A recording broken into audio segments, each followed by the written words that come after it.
दोस्तों आप लोगों के लिए आज मैं एक स्पेशल वीडियो लेके आया हूँ क्योंकि आज हम ये जानने वाले हैं कि आप कंपाउंडिंग के पावर से अमीर कैसे बन सकते हो। लेकिन इसके पहले आप लोगों को मैं एक छोटी सी कहानी सुनाता हूँ। एक आदमी एक सिटी में घूमने आता है और उसे वहाँ के लोग बहुत ही महंगे महंगे याच दिखाते हैं कि ये देखो, ये वाला यहाँ के बैंकर का याच है, ये वाला यहाँ के ब्रोकर का याच है और ये वाला यहाँ के इंश्योरेंस एजेंट का है। फिर थोड़ी देर घूमने के बाद वो बंदा बहुत ही इनोसेंटली पूछता है कि ये सब तो ठीक है, लेकिन इन बैंकर और ब्रोकर्स के कस्टमर्स के याच कहाँ है। और ये सवाल सुनते ही वहाँ के लोग हंसने लगते और कहते कि अरे बुद्धू, कस्टमर्स के कोई याच नहीं होते, क्योंकि इनके कस्टमर्स ने कभी इतना पैसा कमाया ही नहीं कि वो अमीर होके कोई याच खरीद सके। अब दोस्तों ये कहानी मैं फ्रेड शूट की इस book where are the customers याच से कह रहा हूँ, जो खुद एक स्टॉक ब्रोकर रह चुके हैं। और ये बुक 80 साल पुरानी है, लेकिन इन्वेस्टमेंट इंडस्ट्री में आज भी वही चीजें होती है जो तब होती थी, क्योंकि इस इंडस्ट्री के बहुत सारे ऐसे सीक्रेट्स है जो बैंकर्स, इंश्योरेंस एजेंट्स और ब्रोकर्स हम मिडिल क्लास लोगों को कभी बताते ही नहीं है, जिससे वो खुद अमीर बनते रहते हैं और मिडिल क्लास लोग जिंदगी भर स्ट्रगल करते रह जाते हैं। तो दोस्तों यही चीज आपको आज इस वीडियो में मैं एक्सप्लेन करने वाला हूँ। क्योंकि स्कूल में फाइनेंशियल एजुकेशन नाम का सब्जेक्ट होता नहीं है, तो बहुत लोग सपने में भी ये सब चीजें इमेजिन नहीं कर सकते। तो इसीलिए आज की वीडियो में हम ये 3 इंपॉर्टेंट चीजें डिस्कस करने वाले हैं। सबसे पहले हम इस पावर को डिटेल में समझेंगे, क्योंकि पास्ट में मैंने कंपाउंडिंग के ऊपर कुछ वीडियोस बनाए थे, लेकिन फिर भी बहुत लोग कमेंट कर रहे थे कि उन्हें इतना क्लियरली समझ नहीं आया। तो इस वीडियो को आप पार्ट 2 समझ सकते हो, इससे आपका सारा डाउट क्लियर हो जाएगा। फिर हम ये जानेंगे कि ये बैंकर, ब्रोकर्स और इंश्योरेंस एजेंट्स आपसे कौन से राज छुपाते हैं। और फिर फाइनली हम ये जानेंगे कि आप कंपाउंडिंग के पावर से अमीर कैसे बन सकते हो, उसे अपने फायदे में यूज करके। तो वीडियो को एंड तक जरूर देखना, क्योंकि जैसे जैसे हम वीडियो में आगे बढ़ेंगे तो ये वीडियो इंटरेस्टिंग होता जाएगा और आपको कुछ चौंका देने वाली चीजें सीखने मिलेगी। और मैं गारंटी कह सकता हूँ कि इस एक वीडियो से आपकी फाइनेंशियल नॉलेज बहुत ज़्यादा इंप्रूव होगी, जिससे आप एकदम कॉन्फिडेंट हो जाओगे अपनी फाइनेंशियल फ्रीडम की जर्नी में। तो चलिए शुरू करते हैं। तो दोस्तों सबसे पहले हम कंपाउंडिंग के कॉन्सेप्ट को शॉर्ट में डिस्कस कर लेते हैं। अब इसका मतलब ये है कि जब आप पैसा इन्वेस्ट करते हो तो आपका पैसा और पैसा कमाता है, और वो जो और पैसा होता है वो और ज़्यादा पैसा कमाता है, और इसी तरह ये प्रोसेस काम करता रहता है।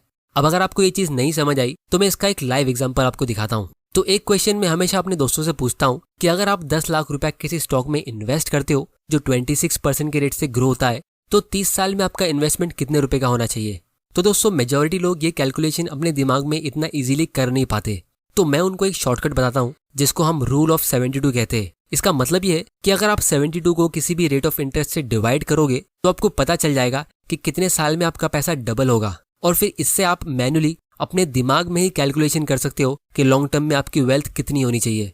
जैसे मान लो अगर आपको एफडी से 7% का इंटरेस्ट मिलता है, अब आजकल तो ये भी नहीं मिलता, लेकिन कैलकुलेशन को सिंपल रखने के लिए हम 7% मान लेते हैं। तो इस हिसाब से आपको 72 को 7 से डिवाइड करना है, तो आपका आंसर आएगा 10, मतलब 10 साल में आपका पैसा डबल होगा। या फिर अगर आपको म्यूचुअल फंड से 15% का रिटर्न मिल सकता है, तो आप 72 को 15 से डिवाइड करोगे और आपका आंसर आएगा 5, मतलब हर 5 साल में आपका पैसा यहाँ पे डबल हो रहा है। तो यहाँ पे अगर हम 72 को 26 से डिवाइड करेंगे तो आंसर आता है 2.77। अब हम इसको राउंड ऑफ करके 3 पकड़ लेते हैं, तो इसका मतलब ये हुआ कि 26% के रेट से आपका पैसा हर 3 साल में डबल हो रहा है। तो अब आप मैन्युअली कैलकुलेशन कर सकते हो कि 3 साल बाद हमारा 10 लाख रुपया 20 लैक्स में ग्रो होगा, फिर उसके 3 साल बाद यानी टोटल 6 साल बाद वो 40 लैक्स में ग्रो होगा, फिर उसके 6 साल बाद यानी टोटल 12 साल बाद हमारा पैसा 80 लैक्स में ग्रो होगा, और फिर 24 साल बाद वो 1.6 करोड़ में ग्रो होगा। तो 30 साल में ये 2 करोड़ के आसपास होना चाहिए। अब दोस्तों यहाँ पे मेजॉरिटी लोग गलती कर देते, क्योंकि अगर आपका पैसा हर 3 साल में डबल हो रहा है तो इसका मतलब ये हुआ कि इसके 3 साल बाद यानी 9 साल बाद ही आपका कैपिटल 80 लैक्स में ग्रो हो जाएगा, और फिर 12 साल बाद ही ये 1.6 करोड़ में ग्रो हो चुका होगा, फिर 15 साल बाद ये 3.2 करोड़ का होगा। अब दोस्तों अगर आपको ये टाइम पे कोई ये बोल दे कि देख दोस्त, शुरुआत के 15 साल में तूने 3.2 करोड़ जमा किए, लेकिन अगले 15 साल में तू 99 करोड़ जमा करने वाला है, तो कोई भी इंसान इस बात का यकीन करेगा ही नहीं। लेकिन यही कंपाउंडिंग का मैजिक है, क्योंकि 18 साल के बाद आपकी वेल्थ होगी 6.4 करोड़ की, फिर 21 साल के बाद आपकी वेल्थ होगी 12.8 करोड़ की, फिर 24 साल के बाद 25.6 करोड़, फिर 27 साल के बाद 51.2 करोड़, और फिर 30 साल बाद आपकी वेल्थ होगी 100 करोड़ के ऊपर। और इसीलिए आइंस्टाइन ने इस कंपाउंडिंग के पावर को 8वां अजूबा कहा था। जिसको समझ आता है सिर्फ वो ही कमा पाते हैं। लेकिन दोस्तों ये सब सुनने में काफी अच्छा लगता है, लेकिन जब हम रियलिटी की बात करते हैं तो ग्राफ इतना स्मूथली ऊपर जाता नहीं है। तो एक कॉमन क्वेश्चन मुझे बहुत लोग पूछते हैं कि सर स्टॉक्स में हमारा पैसा मार्केट के हिसाब से ऊपर और नीचे होता है, तो इसमें कंपाउंडिंग कैसे काम कर सकता है? क्योंकि थियोरी में हमें कंपाउंडिंग का ग्राफ ऐसा दिखाया जाता है, लेकिन प्रैक्टिकल में तो कुछ भी हो सकता है। कभी कभी मार्केट क्रैश भी होता है, तो हमारा पूरा पैसा डूब भी तो सकता है। तो दोस्तों, आप लोगों से मैं एक सिंपल सवाल पूछता हूँ कि अगर आप लोगों को पता चल जाए कि कोई इन्वेस्टमेंट से आपको फिक्स्ड 15% का रिटर्न मिलने ही वाला है, तो लोग एफडी में और दूसरी पॉलिसी में इन्वेस्ट करेंगे ही क्यों? तो इसीलिए जिन लोगों को स्टॉक मार्केट की नॉलेज नहीं होती है, तो वो डायरेक्टली मना कर देते हैं कि यार कौन इतना रिस्क लेगा, क्या पता फ्यूचर में क्या होगा। और यहीं पे मेजॉरिटी बैंक्स और इंश्योरेंस वाले उनको कोई पॉलिसी सेल कर देते फिक्स्ड और सेफ रिटर्न के नाम पे, जिससे एक्चुअली में लोग सेविंग्स कर करके थक जाते, लेकिन उसके बाद भी वो अमीर बनना तो दूर, अपना स्टैंडर्ड ऑफ लिविंग मेंटेन भी नहीं कर पाते। इस चीज को हम थोड़ी देर में एकदम डिटेल में एनालाइज करने वाले। लेकिन जिनकी फाइनेंशियल नॉलेज स्ट्रांग होती है, तो उनको एक चीज पता होती है कि लॉन्ग टर्म में जब आप किसी अच्छी कंपनी में इन्वेस्ट करते हो, तो उसका स्टॉक प्राइस चाहे कितना भी फ्लक्चुएट हो जाए, वो लॉन्ग टर्म में ऊपर ही जाएगा। और अगर आपके पोर्टफोलियो में सिर्फ एक कंपनी सक्सेसफुल होती है और बाकी सारी फेल हो जाती है, तो भी आप बहुत अच्छा रिटर्न कमा सकते हो और अमीर बन सकते हो। इस चीज को भी हम वीडियो के लास्ट पार्ट में एकदम डिटेल में समझेंगे। तो इसीलिए कम से कम बुरी से बुरी हालत में भी अगर आप किसी इंडेक्स फंड में भी इन्वेस्ट करते हो, तो आपको इन्फ्लेशन से अच्छा रिटर्न्स तो मिल ही जाना चाहिए। अब दोस्तों, मैंने ये इन्फ्लेशन वर्ड इसीलिए यूज किया क्योंकि मेजॉरिटी लोग इसको पूरी तरह इग्नोर कर देते हैं, और यही सबसे बड़ा वेल्थ डिस्ट्रॉयर होता है। 1985 में 1 किलो गेहूं ₹1.25 में मिलता था, और फिर महंगाई की वजह से धीरे धीरे करके इसका प्राइस बढ़ता गया। हर साल ये 5 पैसा 10 पैसा ऐसा बढ़ बढ़ के 2005 तक ये 5 रुपीस पर किलो हो गया। लेकिन फिर 2010 में ये डायरेक्टली 10 रुपीस पर किलो हो गया। मतलब 20 साल में 1985 से 2005 तक ये सिर्फ 4 रुपये इंक्रीज हुआ। लेकिन 2005 से 2010 तक ये डायरेक्टली 5 रुपये इंक्रीज हुआ, और फिर 2015 में ये डायरेक्टली 20 रुपीस पर किलो का हो गया। मतलब ये वाले 5 साल में डायरेक्टली 10 रुपीस का इंक्रीज। और अभी आपको पता होगा 1 किलो गेहूं कम से कम 30 से 40 रुपए के आसपास मिलता है, और कुछ जगह पे 50 से 60 रुपए का भी मिलता है। तो अगर आज इसका प्राइस इंक्रीज होता है, तो ये 40 रुपए पे 5 पैसा और 10 पैसा इंक्रीज नहीं होगा। कोई भी दुकानदार इसका प्राइस इतने छोटे अमाउंट से इंक्रीज नहीं करेगा। वो दुकानदार डायरेक्टली 2 रुपया या 5 रुपया इंक्रीज करेगा। और फ्यूचर में जब इसका प्राइस 100 रुपए का होगा, अब कुछ लोग कहेंगे कि गेहूं इतना महंगा कैसे हो सकता है, और बहुत सारे लोग ऐसी बढ़ती महंगाई से डरने भी लगते और दुकानदार से फाइट करते। लेकिन अगर हम इस इन्फ्लेशन के रेट को कैलकुलेट करेंगे, तो ये 1985 से अभी तक आप देख सकते हो 10% के रेट से इंक्रीज होता आ रहा है।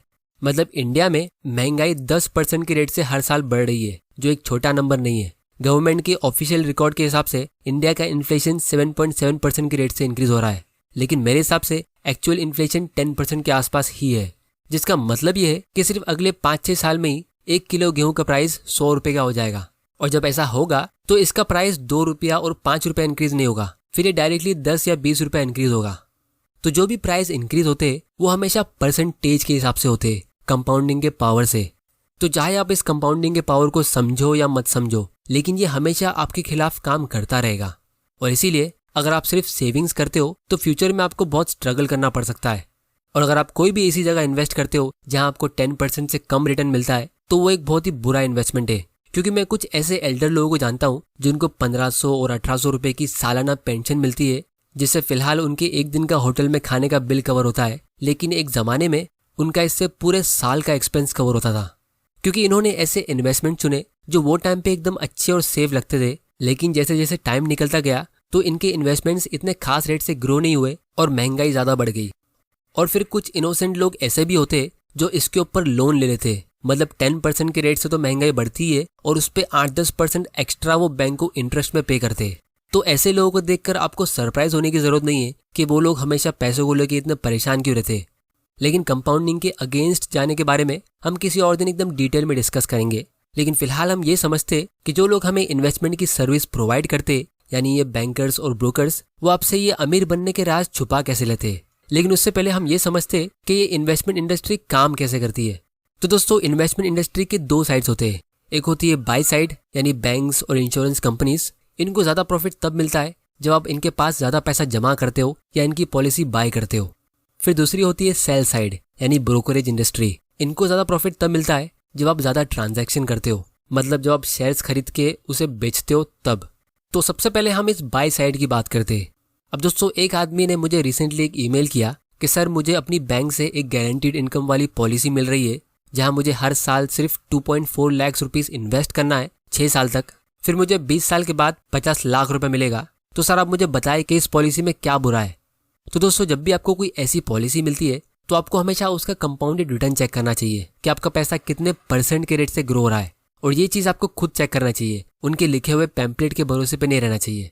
और ये चीज़ चेक करना काफ़ी सिंपल है। उसके लिए आपको एक्सेल में जाके IRR यानी इंटरनल रेट ऑफ रिटर्न का सिंपल फॉर्मूला डालना है और रिजल्ट आपके सामने होगा। इससे हमें ये पता चलता है कि आपका पैसा कितने % के रेट से ग्रो हो रहा है। जैसे हमने वीडियो के स्टार्ट में डिस्कस किया कि अगर आपका पैसा 5 साल में डबल हुआ तो इसका मतलब ये हुआ कि आपको 15% का रिटर्न मिला, और अगर वो 10 साल में डबल हुआ तो ये 7% का रिटर्न होता है। तो ये IRR सबसे यूजफुल तब होता है जब आप कहीं पे मल्टीपल पेमेंट करते हो, जैसे SIP में या ऐसी कोई पॉलिसी में। इसकी ज़्यादा डिटेल्स हम किसी और वीडियो में एकदम डिटेल में डिस्कस करेंगे, लेकिन फिलहाल यहाँ पे आप देख सकते हो ये स्कीम में आपका पैसा सिर्फ 7.78% के रेट से ग्रो रहा है। मतलब फ्यूचर में इस इन्वेस्टमेंट से आपकी अफोर्डेबिलिटी और कम हो जाएगी, क्योंकि जो चीज़ें आप आज खरीद पा रहे हो 50 लाख रुपए से आप फ्यूचर में उतनी भी नहीं खरीद पाओगे। मतलब आपका स्टैंडर्ड ऑफ लिविंग नीचे गिरेगा। तो इन शॉर्ट ये अमीर बनने की नहीं बल्कि गरीब होने की स्कीम है। अब दोस्तों, अगर आप 50 लाख को देखोगे तो नो डाउट ये एक बहुत ही बड़ा अमाउंट लगेगा और आपको लगेगा कि ये पॉलिसी बहुत अच्छी है, लेकिन आपको ये भी देखना चाहिए कि ये आपको 20 साल बाद मिलेगा। अगर आप ये सेम अमाउंट किसी सिंपल से इंडेक्स फंड में इन्वेस्ट करते हो जिससे आपको 15% का रिटर्न मिलता है, तो आप देख सकते हो वो सेम अमाउंट उसी पीरियड में 1.7 करोड़ में ग्रो होता है। और इसीलिए ऐसी पॉलिसीज की काफ़ी ज़्यादा एडवर्टाइजिंग होती है और एजेंट्स को अच्छे कमीशन दिए जाते हैं। और अगर आपको 15% की जगह पर 13% भी रिटर्न मिलता है तो भी आप अच्छी खासी वेल्थ क्रिएट कर लोगे। फिर दोस्तों दूसरे आते हैं सेल साइड वाले यानी ब्रोकर्स। अब दोस्तों, जो लोग हिम्मत करके स्टॉक मार्केट में एंटर भी कर लेते हैं तो उनको एक बहुत ही बड़ी प्रॉब्लम का सामना करना पड़ता है, क्योंकि जब भी आप किसी ब्रोकर की सर्विस के लिए साइन अप करते हो तो वो आपको कोई एडिशनल सर्विस फ्री में प्रोवाइड करते हैं। ट्रेडिंग करने के लिए ट्रेनिंग देंगे या मार्केट के अपडेट्स प्रोवाइड करेंगे ईमेल और वीडियोस के थ्रू। और कुछ ब्रोकर्स तो आपको डेली कॉल्स प्रोवाइड करेंगे कि आपको कौन से स्टॉक्स बाय और सेल करने चाहिए। तो लोग खुशी खुशी ये सब चीज़ें एक्सेप्ट कर लेते हैं, क्योंकि फ्री का पैसा किसको पसंद नहीं है। लेकिन जब आप किसी भी सक्सेसफुल इन्वेस्टर की हिस्ट्री पढ़ोगे जिन्होंने एक्चुअली में स्टॉक मार्केट से अच्छा पैसा कमाया है और उनके इंटरव्यूज सुनोगे, तो वो हमेशा long term buy and hold ही रेकमेंड करेंगे कि stock market is a device to transfer money from impatient to patient. यानी जो पेशेंटली इन्वेस्ट करेंगे वो पैसा बनाएंगे और जो बार बार बाय एंड सेल करेंगे वो गवाएंगे। लेकिन अगर सब लोग ऐसा पेशेंटली इन्वेस्ट करने लगेंगे तो इन ब्रोकर्स का पैसा बनेगा कैसे? तो इसका मतलब काफी सिंपल है, अगर ब्रोकर आपको अमीर बनने देगा तो वो खुद भूखा मरेगा। तो इस कॉन्फ्लिक्ट ऑफ इंटरेस्ट की वजह से आपको समझ जाना चाहिए कि ब्रोकर्स आपको उनकी फ्री सर्विस में क्या रेकमेंड करेंगे। वो एकदम स्मूथली आपको कोई एक्स्ट्रा सर्विस प्रोवाइड करेंगे, जैसे डेली अलर्ट्स, ईमेल्स, आर्टिकल्स या वीडियोस के थ्रू मार्केट के अपडेट देंगे कि देखो आज मार्केट क्यों ऊपर गया, हमारा एनालिसिस ये है, या ये देखो ये स्टॉक आज ऊपर क्यों गया। और आपको लगेगा कि आप कुछ सीख रहे हो, लेकिन एक्चुअली में ये डेली फ्लक्चुएशन कुछ काम के होते नहीं है। तो जो लोग स्टॉक मार्केट को डिस्कवर कर भी लेते हैं तो उनमें से 99% लोग ट्रेडिंग करते हैं या फिर हमेशा यही पूछते हैं कि कौन सा स्टॉक लेना है और उसे कब बेचना है, क्योंकि ये ब्रोकर्स और टीवी न्यूज चैनल्स सारे न्यू कमर्स का ब्रेन वॉश कर देते हैं कि स्टॉक मार्केट से आप सिर्फ और सिर्फ बाइंग एंड सेलिंग करके ही प्रॉफिट कमा सकते हो। और इसीलिए किसी भी स्टॉक को 10-20 साल के लिए होल्ड करना लोगों को मजाक लगता है। और इसीलिए वही लोग जो पेशेंटली FD में इन्वेस्ट करके 10 साल में अपने पैसे डबल करने का वेट करते, उनको स्टॉक मार्केट से एक ही हफ्ते में पैसा डबल करके चाहिए होता है, क्योंकि उनको लगता है कि यही मार्केट से नॉर्मल एक्सपेक्टेशंस है। और इसीलिए लोग लॉन्ग टर्म के लिए FD और ऐसी पॉलिसी में इन्वेस्ट करते और शॉर्ट टर्म के लिए स्टॉक मार्केट में ट्रेडिंग करते हैं, जिससे इन बाय साइड वालों का भी फायदा होता है और सेल साइड वालों का भी फायदा होता है। जबकि एक्चुअली में वेल्थ क्रिएशन के लिए आपको करना चाहिए इसका उल्टा। आपको शॉर्ट टर्म के लिए बैंक्स और इंश्योरेंस कंपनीज को यूज करना चाहिए और लॉन्ग टर्म के लिए स्टॉक में इन्वेस्ट करना चाहिए। तो इसीलिए अब हम इस वीडियो के सबसे इंटरेस्टिंग पार्ट की तरफ आते हैं और ये समझते हैं कि आप इस कंपाउंडिंग के पावर को यूज कैसे कर सकते हो अमीर बनने के लिए।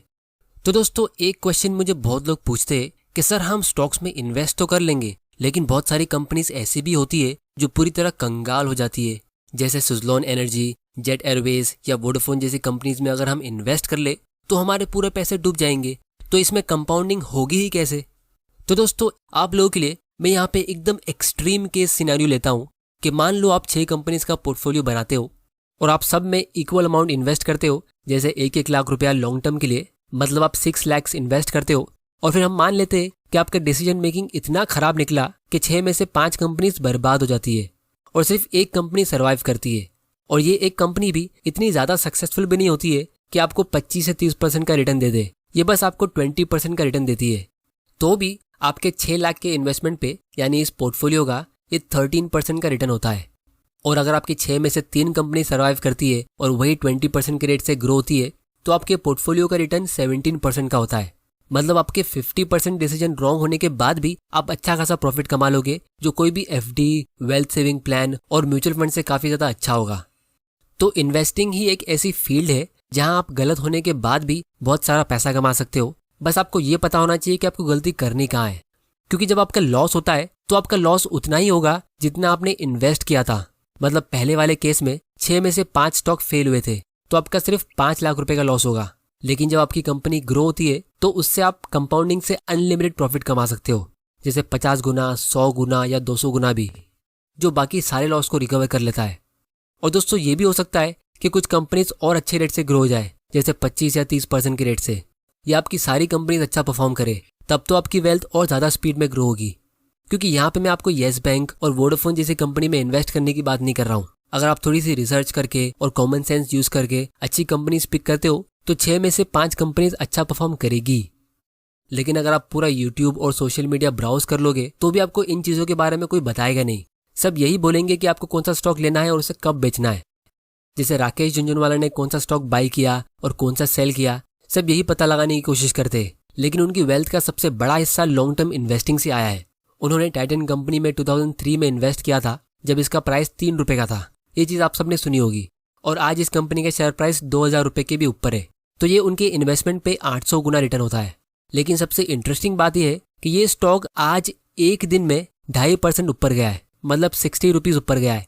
तो शॉर्ट टर्म में अगर आप दुनिया की सबसे बेस्ट ट्रेडिंग टेक्निक से 3 रुपए को 60 रुपए में ग्रो करना चाहोगे पूरे 1 साल में भी, तो भी आप नहीं कर पाओगे। लेकिन यहाँ पे ये 20 गुना ग्रो हुआ है सिर्फ एक दिन में।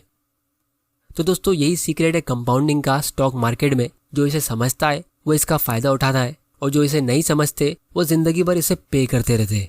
तो दोस्तों उम्मीद करता हूँ कि आपको इस वीडियो से कुछ ना कुछ सीखने जरूर मिला होगा। तो इस चैनल को सब्सक्राइब जरूर कर लेना और बेल आइकन प्रेस कर देना ताकि आपसे कोई ऐसे वैल्यूएबल वीडियोस मिस ना हो जाए। अगर आपको स्टॉक्स में इन्वेस्ट करने के लिए डीमैट अकाउंट ओपन करना है तो आप नीचे डिस्क्रिप्शन की लिंक पे क्लिक करके फ्री में अपना अकाउंट ओपन कर सकते हो और घर बैठे बैठे अपने इन्वेस्टमेंट की शुरुआत कर सकते हो। और अगर आपको कुछ क्वेश्चंस है या कोई नेक्स्ट टॉपिक की सजेशन है तो आप मुझे नीचे कमेंट करके बताओ, हम आने वाले वीडियोस में उसे कवर करेंगे। और इस वीडियो को ज़्यादा से ज़्यादा शेयर करो अपने फ्रेंड्स और फैमिली मेंबर के साथ, और उनको भी एजुकेट करो कि एक्चुअल इन्वेस्टमेंट होता क्या है और उससे वेल्थ क्रिएट होती कैसे। वीडियो पसंद आया तो इसे लाइक करो, नहीं पसंद आया तो डिसलाइक करो। आपका वैल्यूएबल टाइम देने के लिए thank you and good bye.